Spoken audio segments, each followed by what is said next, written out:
Muy bien, hermanos, vamos a retomar nuestro estudio de la carta de Pablo a los Efesios, y para ello vamos a recordar que el apóstol Pablo escribe esta epístola haciendo énfasis en dos ideas.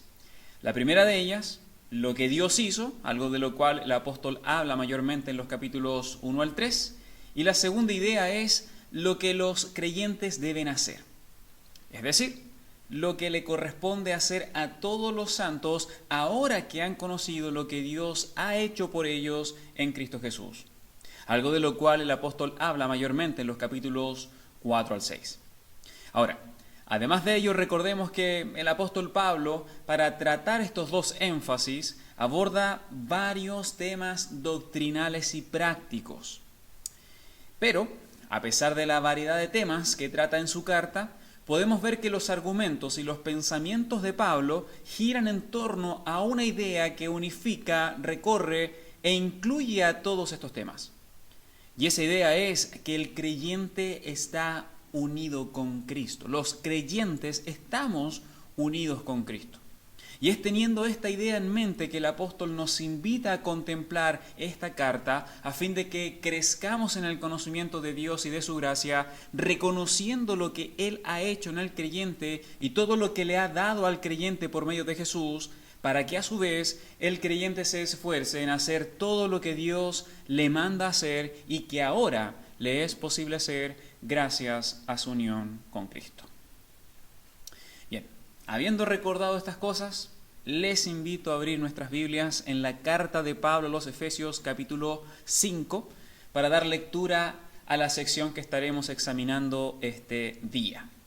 Dice así la palabra de Dios partiendo del versículo 1 al versículo 20 de Efesios capítulo 5.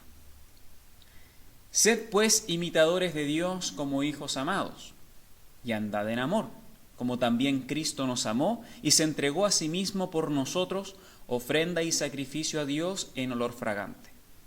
Pero fornicación y toda inmundicia o avaricia, ni aun se nombre entre vosotros, como conviene a santos, ni palabras deshonestas, ni necedades, ni truanerías, que no convienen, sino antes bien acciones de gracias.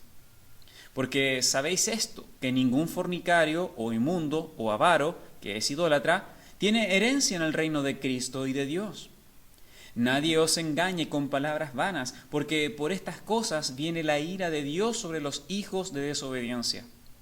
No seáis pues partícipes con ellos.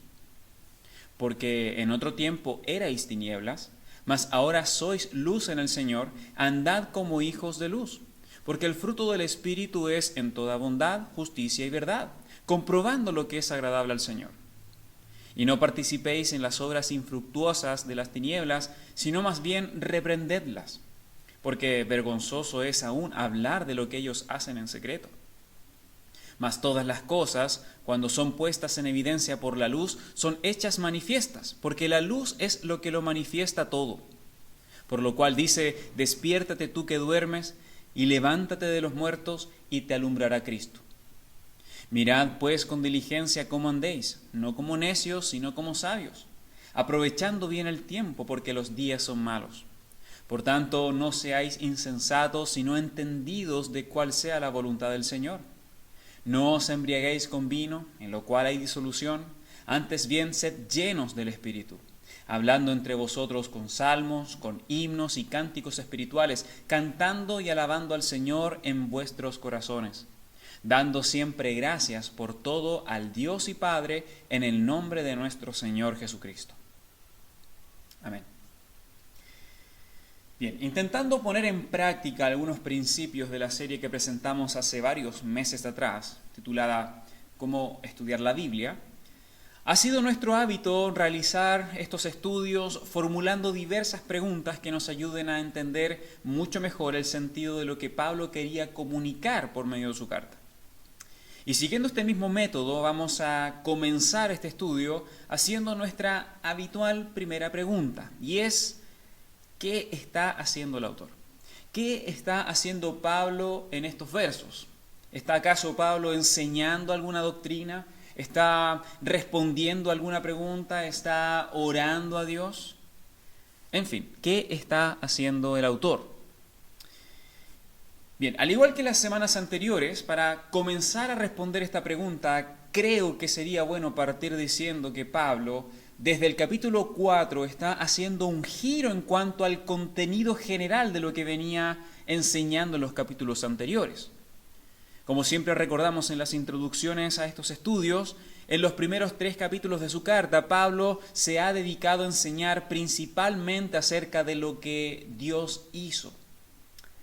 Pero ahora, llegando al capítulo 4 de su carta, Pablo deja de lado el aspecto más formal de la obra de Dios para entrar de lleno en la responsabilidad de los creyentes. O como dicen algunos autores, Pablo pasa de la exposición a la exhortación, de los indicativos a los imperativos, de lo que Dios hizo a lo relacionado con el andar del creyente, el quehacer del cristiano o la vida que debe vivir el que ha creído en Cristo.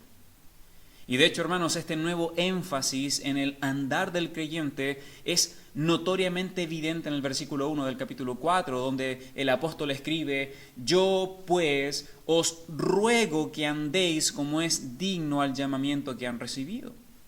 Palabras que dice inmediatamente después de haber hablado sobre la obra de Dios en sus vidas.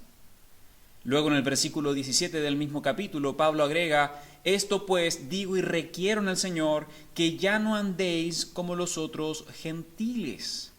Porque como aprendimos la semana pasada, la vida del hombre sin Cristo, o el gentil, no tiene nada en común con la vida y las enseñanzas de Cristo.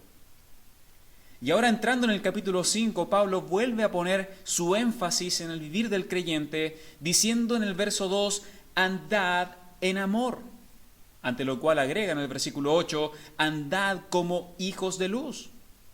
Y finalmente en el versículo 15 Pablo agrega, mirad pues con diligencia cómo andéis, no como necios, sino como sabios.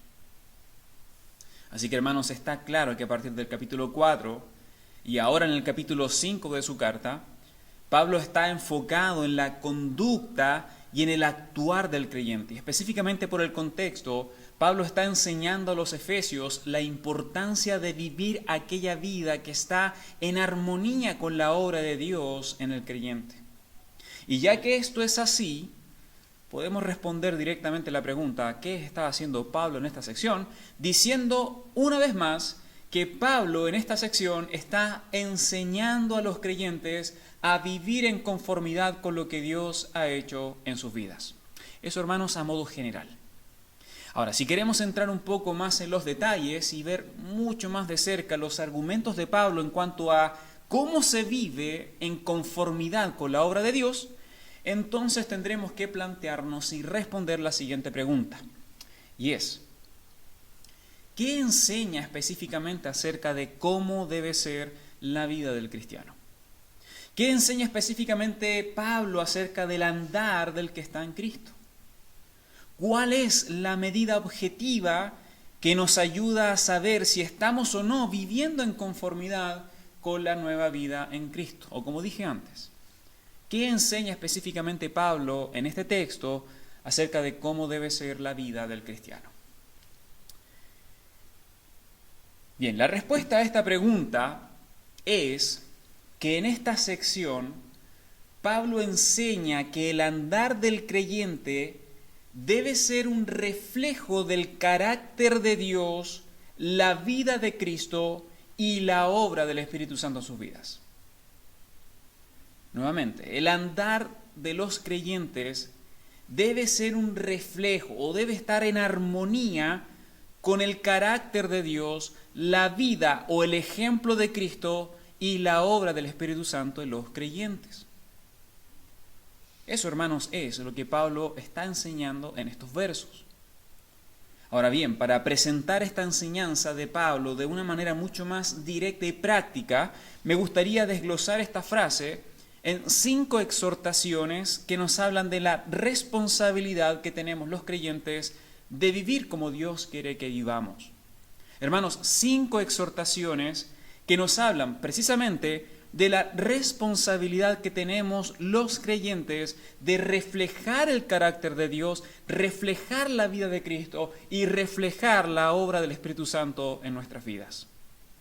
partiendo en primer lugar con la exhortación a imitar a Dios amando como Cristo. Este es el primer mandato. Imitemos a Dios amando como Cristo. Vamos a leer nuevamente los versículos 1 y 2 del capítulo 5. Dice así: Sed pues imitadores de Dios como hijos amados, y andad en amor, como también Cristo nos amó y se entregó a sí mismo por nosotros, ofrenda y sacrificio a Dios en olor fragante. Hermanos, como probablemente recordarán, la semana pasada terminamos nuestro estudio del capítulo 4 considerando varios contrastes que hacen evidente que los creyentes ya no estamos esclavizados a la antigua vida que estaba viciada por el pecado, no, ya no más.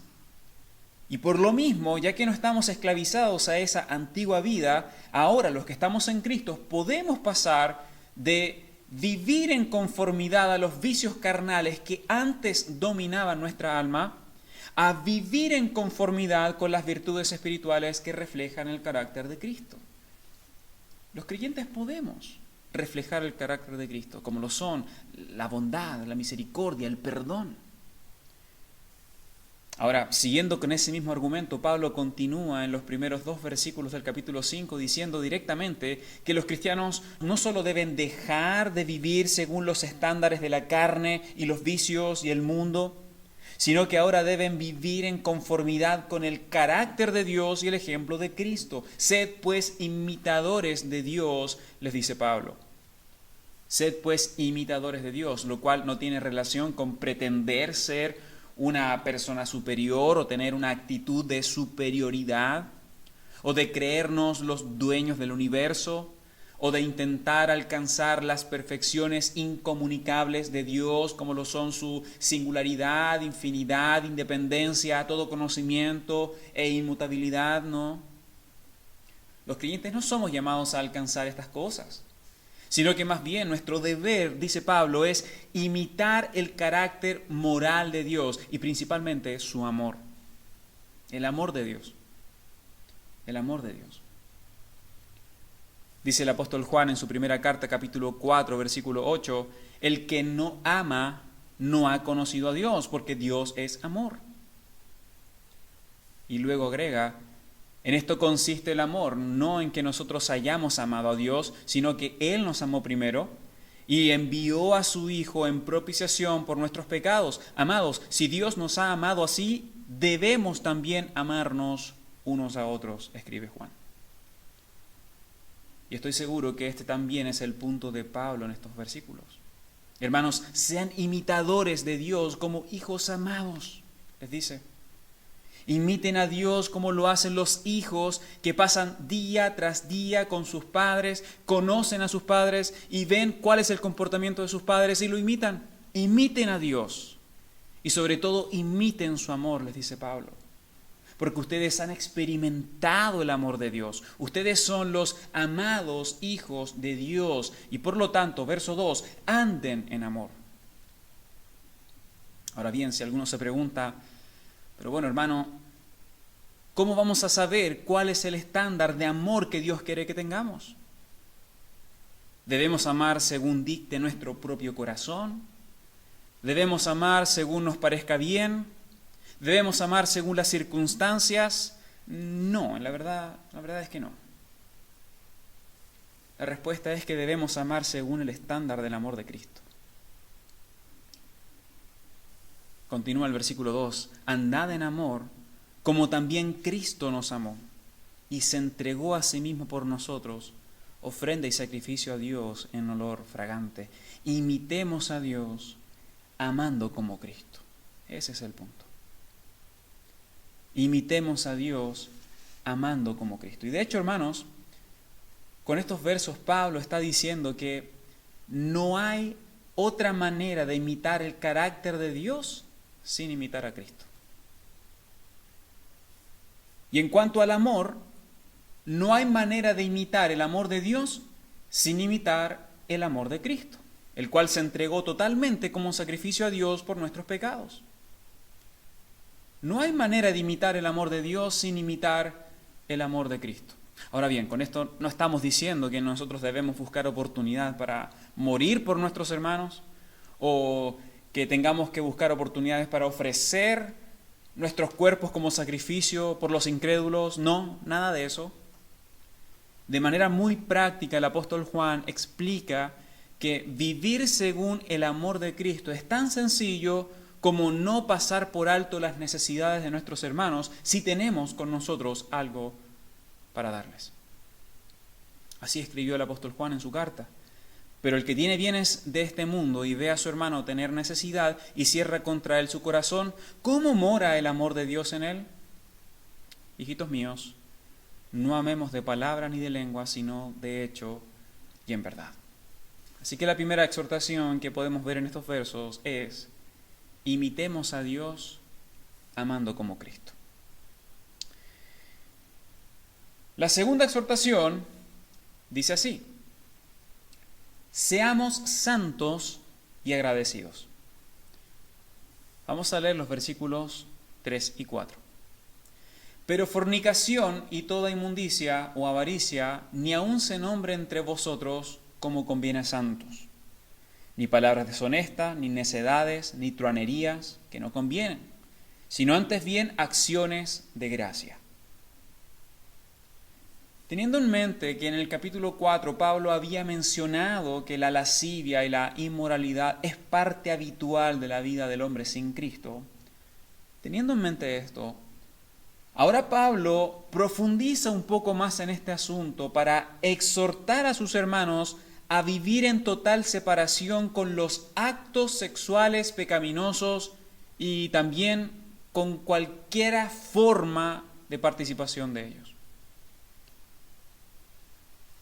Hermanos, siendo muy directo, estos pasajes nos exhortan diciendo que fornicación, pornografía, adulterio, relaciones ilícitas entre personas solteras, inmoralidades, escrituras sobre sexo, dibujos pornográficos, actos inmorales, fotografías sugerentes que alimentan la pasión, películas de 3X, series con desnudos o desnudez sugerente, y toda clase de avaricia que abre el apetito sexual fuera del vínculo matrimonial no debe ser parte de la vida de los creyentes ni de las conversaciones de los creyentes. Ni aun se nombre entre vosotros, dice Pablo, ni aun se nombre. Lo cual, hermanos, no quiere decir que los creyentes tengamos todos estos temas como tabú y que los creyentes tengamos prohibido el discipularnos mutuamente con conversaciones prudentes y santas que aborden estos temas. No, al contrario. El punto de Pablo es que a la hora de hablar de estas cosas o referirnos a ellas, nuestras conversaciones no sean corrompidas con el pecado de la inmoralidad hasta llegar al punto de hablar entre nosotros historias sucias, chistes sugerentes o bromas con una connotación sexual. ¿Para qué hablar de obscenidades? Eso no puede ser parte de nuestras conversaciones. Y tampoco cualquier clase de comentario que tenga algún significado oculto o de doble sentido. Ni aun se nombre entre nosotros.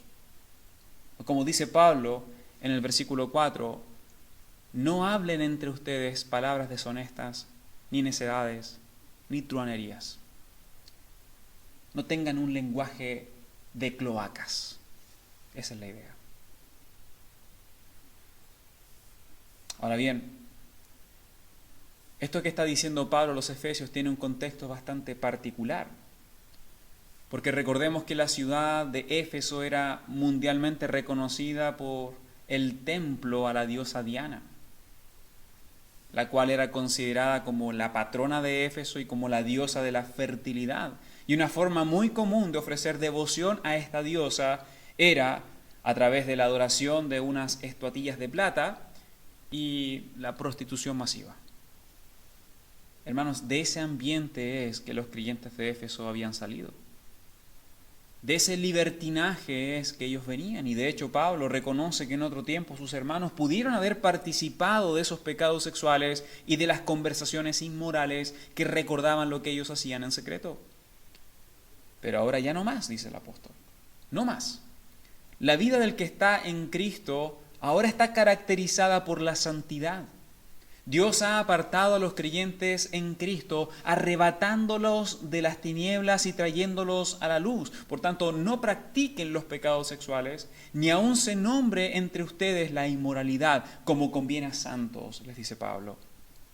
Los creyentes han sido separados de la corrupción que hay en el mundo y ahora deberían vivir en separación práctica de las oscuras pasiones, tanto de hechos como de palabras. Por lo que en lugar de andar hablando truhanerías o vulgaridades en doble sentido, el cristiano debería cultivar expresamente la práctica de dar gracias a Dios por todas las bendiciones y misericordias de la vida. En lugar de palabrotas, dar gracias a Dios. Y de hecho, hermanos, es probable que el apóstol Pablo esté pensando que uno de los mejores antídotos para la autogratificación que ofrecen los pecados sexuales es el reconocimiento de la generosidad de Dios y, por tanto, las acciones de gracias a Dios.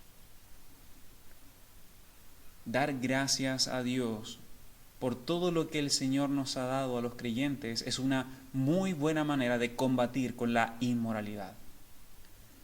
Por lo que en lugar de andar riéndose o ensuciando las conversaciones con inmoralidades y doble sentido, el creyente debe agradecer a Dios las bendiciones que le ha dado por amor. Así que la segunda exhortación para vivir esta nueva vida en Cristo es: seamos santos y agradecidos. Santos y agradecidos, lo cual se opone diametralmente con la inmoralidad y con el lenguaje vulgar. Bien, sigamos adelante. La tercera exhortación que debe moldear nuestra nueva vida en Cristo es: reconozcamos la gravedad del pecado, recordando el castigo y la ira de Dios sobre el pecador. Nuevamente, reconozcamos la gravedad del pecado, recordando el castigo y la ira de Dios sobre el pecador. Versículos 5 y 6. Porque sabéis esto, que ningún fornicario o inmundo o avaro que es idólatra tiene herencia en el reino de Cristo y de Dios. Nadie os engañe con palabras vanas, porque por estas cosas viene la ira de Dios sobre los hijos de desobediencia. En estos versículos Pablo inicia su exhortación a no mirar con ligereza el pecado, apelando al conocimiento que sus hermanos tenían en cuanto al castigo y la ira de Dios sobre los pecadores. Ustedes saben esto, les dice en el versículo 5. Para ustedes no hay duda ni confusión en cuanto a que ningún fornicario o inmundo o avaro, que son los mismos pecados que mencionó en el versículo 3, no hay duda en cuanto a que ninguno que viva en cualquiera de estos pecados tiene parte en el reino de Cristo y de Dios. Ustedes lo saben. Los que viven en pecado no son herederos de las promesas de Dios, ni de la vida eterna, ni de las bendiciones, ni de la salvación, ni del perdón, ni de la justificación, porque todos ellos están recorriendo aquel mismo camino de muerte que los lleva al castigo eterno y no al reino de Cristo. En otras palabras, ninguna persona cuyo patrón de vida es de inmoralidad, fornicación, inmundicia y avaricia, que Pablo señala como idolatría, puede formar parte del reino de Dios. Es imposible. Es imposible que una persona así, que viva así, pueda formar parte del reino de Dios. Porque es imposible que una persona así pertenezca a la familia de Dios. Más bien, los hijos de Dios tienen la naturaleza de Dios mismo. Son una nueva creación de Dios en Cristo Jesús y no deben vivir en pecado ni pecar del mismo modo que antes lo hacían sin Cristo. Porque el Evangelio los ha transformado. Y ya que el Evangelio los ha transformado, ya no deben vivir ni imitar lo que los incrédulos hacen. En un sentido similar, Pablo escribe a los Corintios en su primera carta, capítulo 6, diciendo: ¿no sabéis que los injustos no heredarán el reino de Dios? En este contexto, Pablo estaba hablando a la iglesia diciendo que ustedes ya han sido transformados y lavados y santificados y por lo mismo no deben comportarse de la manera que estos injustos lo hacen. ¿Acaso no saben que los injustos no heredarán el reino de Dios? Les dice. No erréis, ni los fornicarios, ni los idólatras, ni los adúlteros, ni los afeminados, ni los que se echan con varones, ni los ladrones, ni los avaros, ni los borrachos, ni los maldicientes, ni los estafadores heredarán el reino de Dios. Y luego agrega, y esto erais algunos. Esto erais, mas ya habéis sido lavados y habéis sido santificados, ya habéis sido justificados en el nombre del Señor Jesús, por el Espíritu de nuestro Dios. Esto eran, pero ahora han sido librados de esas tinieblas por medio de la obra de Dios. Y también han sido librados del castigo que estos pecados merecían.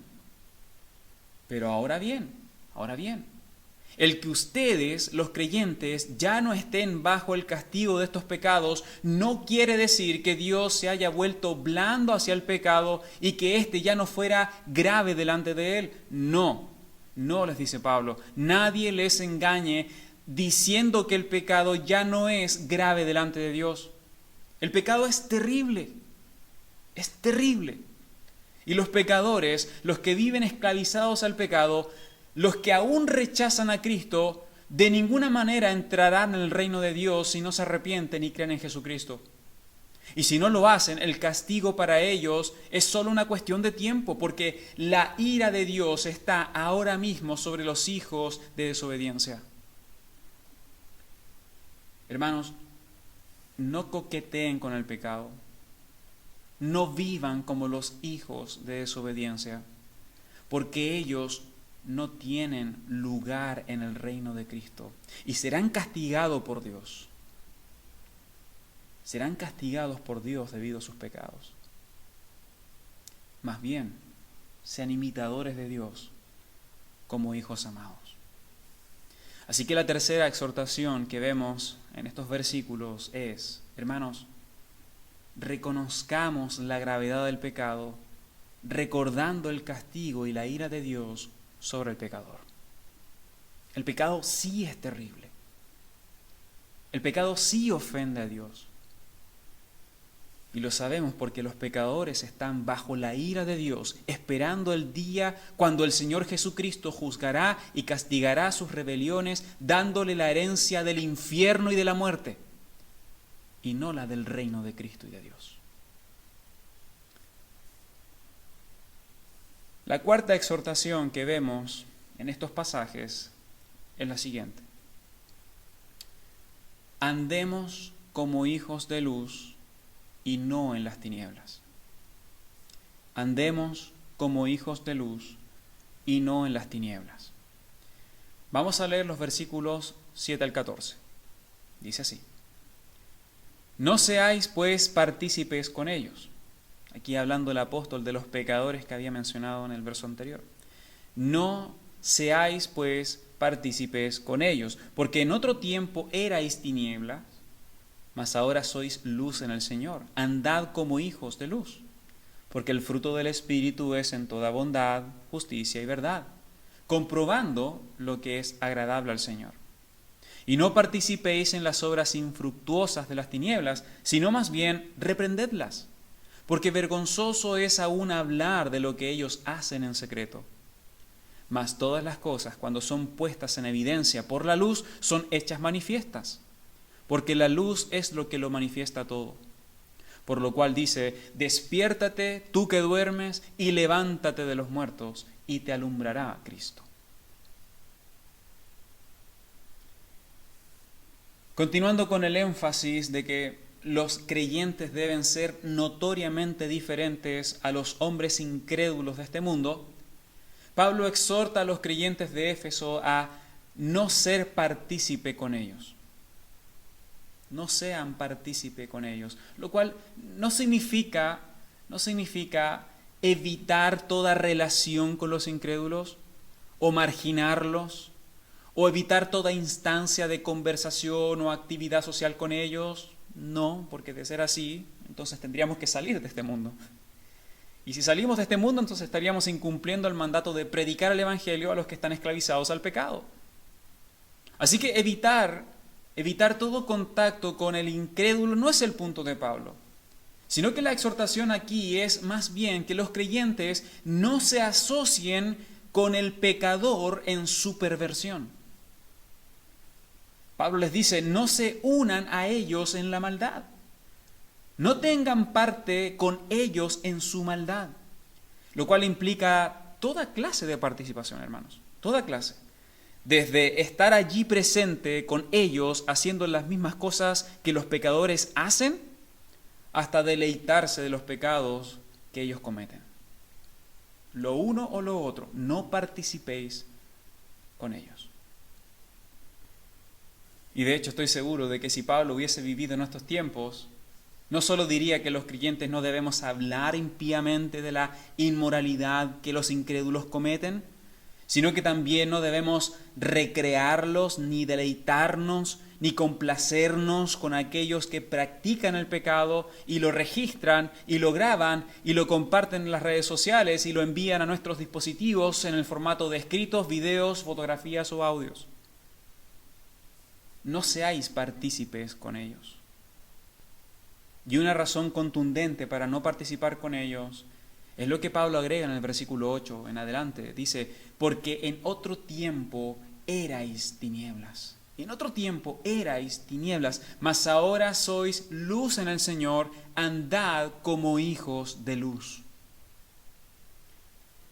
Y fíjense, hermanos, que Pablo no dice que los creyentes andaban en tinieblas o que estaban en la oscuridad, sino que eran tinieblas, eran. La oscuridad y todo lo que ello representa estaba dentro de sus propias vidas, hasta el punto de que se habían convertido en la personificación de las tinieblas. La vida del creyente antes de Cristo estaba caracterizada por la vida de pecado y ceguera espiritual. La vida del creyente antes de Cristo era una vida esclavizada al pecado y al control de Satanás, el príncipe de las tinieblas. La vida del creyente antes de Cristo estaba sentenciada a recibir el castigo de Dios, siendo arrojados a las tinieblas eternas del infierno.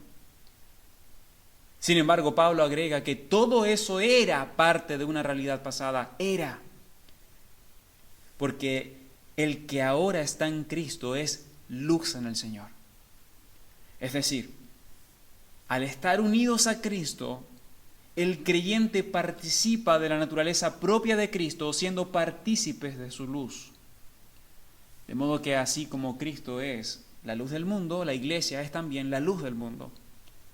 Y gracias a que ahora estamos en el Señor, nosotros que antes fuimos hijos de oscuridad, ahora somos hijos de luz.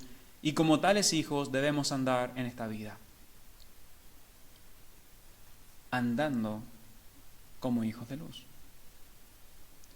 Ahora bien, ¿en qué consiste esto en la práctica? ¿En qué consiste esto? ¿Cuáles son los frutos de una vida que anda en la luz? Bueno, Pablo responde a esta cuestión en el verso 9 diciendo que el fruto del Espíritu, o como dicen algunos manuscritos, el fruto de la luz es toda bondad, lo cual incluye todas las excelencias morales que buscan el bien del otro. Luego, toda justicia, que tiene relación con una vida íntegra delante de Dios y de los hombres. Y finalmente, toda verdad, que habla de una vida caracterizada por la honradez, la equidad y la sinceridad. En otras palabras, el andar de un hijo de luz debería ser delatado por la bondad, la justicia y la verdad que forman parte de su día a día. Hermanos, toda persona da fruto de alguna clase. Toda persona da algún tipo de fruto. Pero un verdadero creyente que ha sido trasladado de las tinieblas a la luz y en quien mora el Espíritu de Dios, dará fruto evidente de una nueva realidad en Cristo por medio de la bondad, por medio de la justicia y la verdad que ahora forman parte de su vida y su andar cristiano.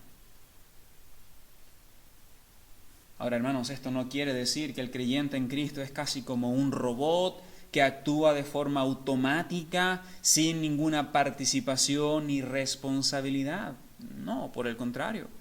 En el versículo 10, Pablo agrega que además del fruto del Espíritu que naturalmente éste produce en aquel en quien habita, el creyente tiene en sí mismo la responsabilidad de cuidar muy bien sus pasos y de fijarse si su andar es verdaderamente agradable al Señor. Dice el verso 10, comprobando lo que es agradable al Señor. El creyente que anda como un hijo de luz debe esforzarse cada día en examinar lo que está haciendo, sus pensamientos, sus acciones, sus decisiones, sus pasos, examinar todo lo que hace y ver si estos agradan a Dios o no. El creyente ha sido llamado a crecer en su conocimiento de lo que agrada a Dios, ha sido llamado a examinar lo que está haciendo o lo que quiere hacer a la luz de la palabra de Dios. Y ha sido llamado a comprobar si su andar corresponde a la vida que Dios quiere que él viva. Porque en cuanto a lo que el pecado respecta, Pablo dice en el versículo 11, no participéis en las obras infructuosas de las tinieblas. Algo similar a lo que había dicho en el versículo 7. Pero ahora pone el énfasis en que en lugar de participar del pecado por asociación, o sea, estando junto a ellos, a los pecadores, Pablo dice, no participéis en las obras infructuosas de las tinieblas, en el sentido de que el creyente no tiene que participar en el pecado por comisión, poniendo por obra los pecados de lujuria, poniendo por obra el pecado del engaño, o de la falsedad, o del robo, o de las palabras deshonestas, o de la amargura, o de la ira, del enojo, de la gritería, de la calumnia, de la maledicencia, de la inmoralidad, de la impureza, de la avaricia, de la inmundicia, de las palabras corrompidas y necias, de la truanería, de la fornicación e idolatría, etc. Todos estos tipos de pecados deben ser evitados por el creyente. Deben ser evitados, porque no reflejan en lo más mínimo la luz que Cristo ha hecho resplandecer en sus vidas. Antes bien, dice Pablo, reprendedlas, porque vergonzoso es aún hablar de lo que ellos hacen en secreto. Lo cual, hermanos, es probable que el apóstol se esté refiriendo a que los creyentes deben mostrar reprobación por el pecado. Reprender el pecado es mostrar reprobación por el pecado y hasta el desenmascarar al pecado y llamarlo tal cual es, pecado. Lo cual se puede hacer mediante el uso de palabras, como también mediante el andar íntegro de una persona santa. Es decir, los creyentes podemos reprender al pecado siendo muy directos y denunciándolo, hablando de él en términos tal cual como Dios lo dice, no refiriéndonos como una enfermedad, no refiriéndolos como a una debilidad o como a una opción de vida, sino que el pecado es pecado y el pecado es algo que Dios reprueba y condena. Sin embargo, no solo debemos reprobar el pecado con nuestras palabras, sino que además debemos vivir de tal manera que nuestras vidas expongan las tinieblas. De modo que con solamente nuestro actuar el pecado sea descubierto. Lo que en la práctica puede suceder cuando algunos de nuestros hermanos o familiares están haciéndonos parte de cosas, entre comillas, aceptadas por el mundo, pero bíblicamente pecaminosas. Como cuando alguno quiere hacernos partícipe de un chisme que puede sonar interesante, siendo que realmente es una ofensa contra nuestro hermano. En tales casos, nuestro temor a Dios no solamente debe ser una firme barrera que nos ayuda a evitar participar de tales pecados, sino que además ayuda a nuestros hermanos a darse cuenta de que lo que puede ser un simple comentario contra las fallas de un hermano es en realidad un pecado llamado murmuración. Y lo que puede ser un simple chiste subido de tono es en realidad un pecado que ofende el carácter de Dios. Y lo que puede ser una simple canción pegajosa es más bien una ofensa directa contra el matrimonio o el verdadero amor. Y lo que puede ser una simple serie de televisión es en realidad un retrato de todo lo que proviene de las tinieblas, de la violencia, de la necedad, de la ira y la inmundicia. Hermanos, andar en luz nos aleja del pecado. Y vivir de esta manera también edifica la iglesia. Recuerde que el contexto general de todo lo que estamos hablando está total e íntimamente ligado a la unidad y el crecimiento de la iglesia. Y según lo que hemos estado viendo, vivir como hijos de luz edifica y santifica a los creyentes porque ayuda a ver al pecado con mucha más claridad y sin las caretas de su engaño. Andar en la luz expone el pecado, porque eso es precisamente lo que hace la luz, expone el pecado. Y fíjense lo que Pablo dice en el versículo 13 y 14, mas todas las cosas, escribe, mas todas las cosas cuando son puestas en evidencia por la luz, son hechas manifiestas, porque la luz es lo que manifiesta todo, por lo cual dice, despiértate, tú que duermes, y levántate de los muertos, y te alumbrará Cristo. Con estos versos el punto de Pablo es que así como la luz echa fuera las tinieblas y expone la naturaleza de las cosas, asimismo el andar del creyente debe exponer la naturaleza del pecado y animarnos los unos a los otros a vivir en santidad lejos del pecado. Los creyentes debemos animarnos a denunciar el pecado de nuestras vidas y huir de aquella vieja vida caracterizada por las tinieblas para vivir ahora bajo la luz de Cristo. Es interesante lo que Pablo agrega en el versículo 14, porque es probable que este verso haya sido parte de un himno cristiano, un himno tal vez basado en lo que escribió Isaías en el capítulo 60, y que era cantado y recitado con frecuencia por los creyentes de aquel tiempo. Y ya que era tan conocido por sus hermanos, Pablo simplemente les recuerda este himno para que, en lugar de dejarse llevar por la melodía del himno, que tanto conocen, como suele suceder, los hermanos reflexionen en la verdad que están cantando y efectivamente despierten del engaño que produce el pecado, se levanten de aquellos vicios que caracterizan a los muertos y sigan la verdadera forma de vida que Cristo ha iluminado con su propio ejemplo. En un modo muy contemporáneo, es como si Pablo nos recordara a la iglesia de Berea el himno: no podremos probar sus delicias sin par si seguimos mundano placer. Disfrutamos su amor y divino favor al ser fieles en obedecer. Obedecer y confiar en Jesús es la senda marcada para andar en la luz. Amén. Hermanos, andemos como hijos de luz y no en las tinieblas.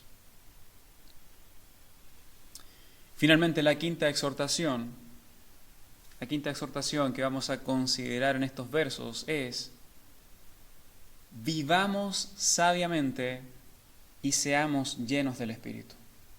Vivamos sabiamente y seamos llenos del Espíritu.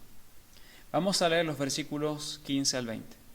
Dice así: mirad pues con diligencia cómo andéis, no como necios, sino como sabios, aprovechando bien el tiempo, porque los días son malos.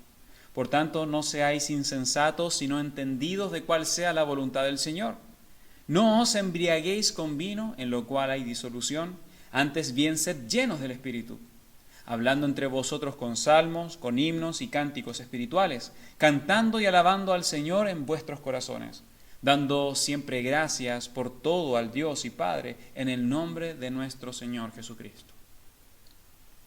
Bien, hasta este punto, hermanos, hemos estado hablando que los creyentes debemos vivir en consonancia con el carácter de Dios y la obra de Cristo, lo cual implica directamente que no debemos vivir como los incrédulos viven, sino que debemos amar como Cristo, debemos ser santos y agradecidos, debemos reconocer la gravedad del pecado, recordando el castigo y la ira de Dios sobre el pecador, y debemos andar como hijos de luz y no en las tinieblas. Exhortaciones, hermanos, que no podremos poner en práctica sin esfuerzo. Sin esfuerzo. Y de hecho, pensando en ello, ahora Pablo dice a los creyentes de Éfeso en el versículo 15: Mirad pues con diligencia cómo andéis. Mirad pues con diligencia. Pongan esfuerzo en mirar cómo están andando. Esto es importante. Esfuércense en ello. Nuestra forma de vivir es digna de ser examinada diligentemente. ¿Y a fin de qué? A fin de no andar como necios, sino como sabios. Hermanos, si vamos a esforzarnos en algo este día, que sea en examinar que no estamos andando como necios. Y en palabras muy simples, un necio es un hombre que no pone por obra la palabra de Cristo. Un necio es alguien que se ha hecho a sí mismo su propio Dios y por tanto vive para sí mismo y para el presente. Un necio es aquel que habiendo escuchado la verdad, prefiere vivir a su propia manera. Un necio es un hombre que no pone por obra la palabra de Dios. Y tal vez para ilustrar un poco más esta idea de un hombre necio y un hombre sabio, podríamos recordar la parábola de Jesús cuando enseñó de los dos hombres que construyeron su propia casa. Uno de ellos sobre la arena y otro sobre la roca. Y vino la lluvia. Y el que construyó su casa sobre la arena lo perdió todo. Pero el que construyó su casa sobre la roca permaneció firme aún en el tiempo malo. Y según explica Jesús mismo, el hombre que construyó su casa sobre la arena es comparable a un hombre necio porque no quiso fundar su vida sobre la palabra de Cristo. Un hombre necio. En cambio, el hombre que construyó su casa sobre la roca sí fue sabio, porque no solo escuchó las palabras de Cristo, sino que además edificó su vida sobre ellas, poniendo por obra las palabras de Cristo durante su vida. En fin, el hombre necio es aquel que no pone por obra la palabra de Cristo, sino que vive para sí mismo y para el presente, lo cual obviamente le llevará a no aprovechar bien el tiempo ni a darse cuenta que vienen los días malos. Ahora bien, en contraste al hombre necio, en los versículos 16 y 17, Pablo dice que el hombre sabio conoce las palabras de Cristo porque es entendido de cuál es la voluntad del Señor, lo cual lo lleva a obedecer las palabras de Cristo y a aprovechar bien el tiempo y a no desperdiciar sus días porque sabe que los días son malos.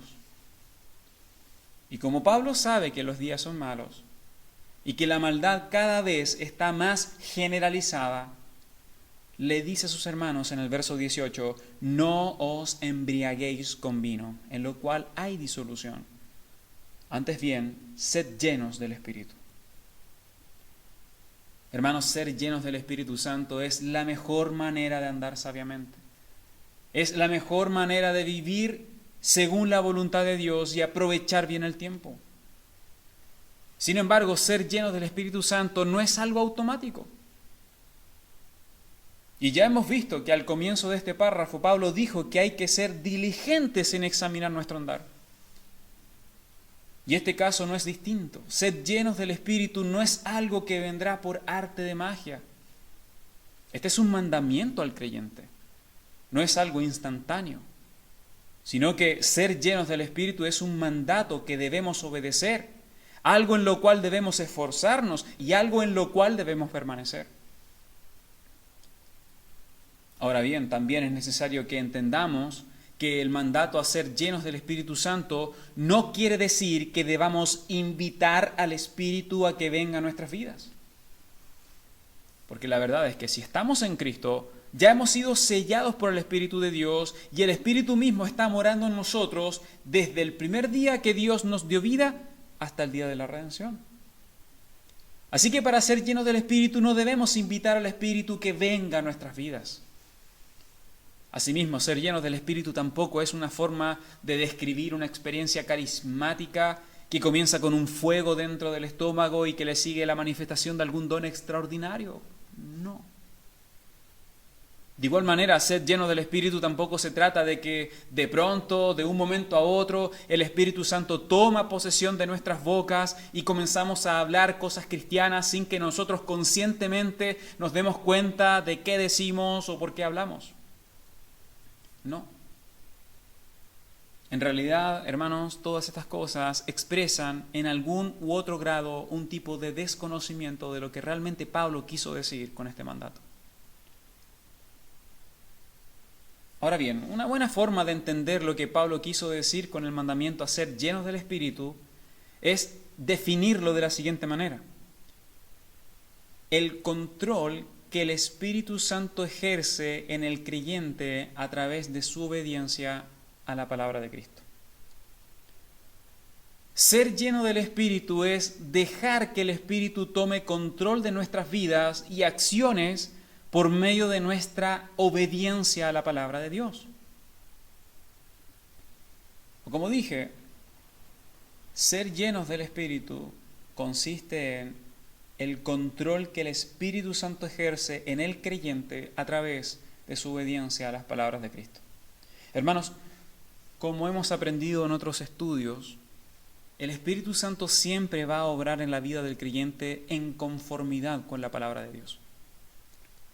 El Espíritu Santo está morando y obrando en la vida del creyente para santificarle y conformarle más a la imagen de Cristo. Y ese crecimiento espiritual es una obra de Dios donde Él mismo se encarga que se lleve a cabo por medio de la obediencia del creyente a su palabra. Por lo que bíblicamente hablando no es posible separar el control del Espíritu Santo con la obediencia del creyente a la palabra de Dios. Y de hecho, muy probablemente es teniendo en mente esta relación de el control del Espíritu Santo con la obediencia del creyente a la palabra de Dios, es teniendo en mente esta relación que Pablo escribe a los Colosenses en el capítulo 3, versículo 10 de su carta, algo muy parecido a ser llenos del Espíritu Santo, pero en lugar de decir Espíritu, Pablo dice, la palabra de Cristo mora en abundancia en vosotros. Dicho de otro modo, sean llenos de las palabras de Cristo, que viene a ser el mandamiento paralelo a sean llenos del Espíritu. Así que, como pueden ver, la llenura del Espíritu no puede estar divorciada de la llenura de la palabra de Dios y la obediencia del creyente a esa palabra. Y en este sentido podemos decir con toda seguridad que si alguno no obedece la palabra de Dios, no puede estar siendo controlado por el Espíritu de Dios. Y por el contrario, si alguno dice, el Espíritu Santo me ha guiado a hacer esto o aquello, pero eso o aquello atenta directamente contra la palabra de Dios, no puede ser verdad. El Espíritu Santo no fue quien le guió. Y la razón para decir esto con tanta seguridad es que el mismo Espíritu que controla al creyente es el Espíritu que inspiró las Escrituras. Y el Espíritu que inspiró las Escrituras es el mismo Espíritu que está morando y obrando en la vida de los creyentes para conformarles más como Cristo a través de la obediencia a las Escrituras. Así que nuevamente, creo que la mejor forma de entender el mandamiento a ser llenos del Espíritu Santo es hablando en términos de nuestra responsabilidad a ser controlados por el Espíritu Santo mediante nuestra obediencia a la palabra de Cristo. Y de hecho, hermanos, tan íntima es la relación de la llenura del Espíritu con la palabra que Pablo prosigue en los versículos 19 y 20 diciendo que el resultado de ser llenos o controlados por el Espíritu se hace evidente cuando los creyentes, reunidos unos con otros, se edifican mutuamente con la palabra. Dice el texto, hablando entre vosotros con salmos, con himnos y cánticos espirituales, cantando y alabando al Señor en vuestros corazones, dando siempre gracias por todo al Dios y Padre en el nombre de nuestro Señor Jesucristo. Hermanos, los creyentes llenos del Espíritu abren sus bocas para hablar las cosas del Señor y para compartir las verdades espirituales con otros. Los creyentes llenos del Espíritu cantan las verdades que hallan en las Escrituras y se las enseñan mutuamente por medio de las canciones. Los creyentes llenos del Espíritu tienen un profundo deseo de dar gracias a Dios en el nombre de Jesucristo porque reconocen que todo lo que tienen y todas las bendiciones que han recibido les son posibles solo gracias a la relación que tienen con Dios por medio del Señor Jesucristo. Hermanos, los creyentes llenos del Espíritu que se edifican mutuamente están dando evidencia que viven sabiamente y viven llenos del Espíritu. Bien, entonces, respondiendo a la pregunta, ¿qué enseña específicamente Pablo sobre cómo debe ser la vida cristiana? Bien, hemos dicho que en los versículos 1 al 20 del capítulo 5, Pablo enseña que el andar de los creyentes debe ser un reflejo del carácter de Dios, la vida de Cristo y la obra del Espíritu Santo en sus vidas. Lo cual, expresado en 5 exhortaciones, sería: en primer lugar, los creyentes debemos imitar a Dios amando como Cristo. En segundo lugar, los creyentes debemos ser santos y agradecidos. En tercer lugar, los creyentes debemos reconocer la gravedad del pecado, recordando el castigo y la ira de Dios sobre el pecador. En cuarto lugar, los creyentes debemos andar como hijos de luz y no en las tinieblas. Y finalmente, los creyentes debemos vivir sabiamente y ser llenos del Espíritu. Bien, con esto, hermanos, hemos completado el estudio de la primera parte del capítulo 5. Y ahora, a modo de resumen, podemos decir que en los primeros 20 versículos, Pablo enseña que los creyentes deben vivir de tal manera que reflejen el carácter de Dios, la vida de Cristo y la obra del Espíritu Santo en sus vidas. Bien, vamos a quedar hasta acá con el estudio, pero antes permítame compartir con ustedes algunas preguntas de reflexión para nuestras vidas. Primera pregunta. Hermanos de la Iglesia Berea Antofagasta, ¿pueden decir las personas que somos imitadores del carácter de Dios? ¿Perdonamos como Dios nos perdonó? ¿Amamos como Dios nos amó en Cristo? ¿Amamos como Cristo lo hizo? ¿Estamos creciendo en el conocimiento de nuestro Padre Celestial para imitarle cada vez más y mejor como hijos amados? Hermanos, en los versículos 3 y 4, la palabra de Dios nos exhorta a estar lejos de cualquier clase de inmundicia y no participar de ninguna forma de ellas. Pregunta: ¿de qué manera estamos cuidándonos de estas cosas? ¿Estamos exponiendo a nuestros hijos de alguna manera a alguna clase de inmoralidad? ¿Estamos hablando o compartiendo entre los hermanos comentarios o conversaciones que no convienen a santos? Hermanos, en los versículos 7 al 14, la palabra de Dios nos exhorta a andar como hijos de luz, comprobando lo que es bueno y exponiendo las tinieblas. Pregunta: